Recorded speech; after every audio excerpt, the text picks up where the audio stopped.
Madali-madali naman itong iuwi. Lapit lang ng bahay ko dito.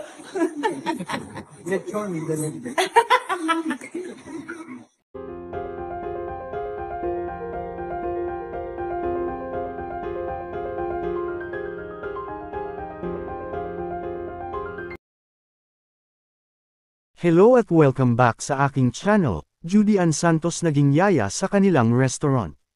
Sa isang nakakaaliw na tagpo sa kanilang restaurant, makikita si Judy Ann Santos na parang yaya habang inaalagaan ang isang cute na baby. Ani Juday, syempre, gusto ko namang ma-enjoy ng mga families yung dinner nila. Kasi it's not often na nakakapag-dinner sila together lalo na pag may bagong baby. Dumaan din naman ako dyan, kaya gusto ko ma-enjoy nila yung ibinayad nila at yung experience nila. Madali-dali lang naman itong iuwi, lapit lang ng bahay ko dito. Makikita rin na tuwang-tuwa si Ryan Agoncillo habang tinitingnan ang baby, kitang-kita ang saya. Ang simpleng eksenang ito ay patunay kung gaano ka-family-oriented at maalaga sina Juday at Ryan, hindi lang bilang mga magulang kundi pa. Tina rin sa mga bisitang dumadayo sa kanilang restaurant. Tunay na nakakagaan ng loob at nakakadagdag aliw sa dining experience ng kanilang mga customer.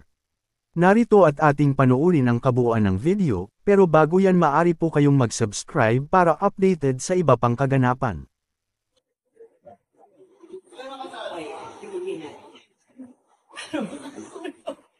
Ganito po kaming babysitting services. Di syempre, gusto ko namang ma-enjoy ng mga families yung dinner nila kasi it's not often na nakakapag-dinner sila together, lalo pag may bagong baby. So, dagdaan naman ako dyan. So, para ma-enjoy nila, yung talagang ibinayad nila at yung experience nila. Madali-madali naman itong iuwi. Lapit lang ng bahay ko dito.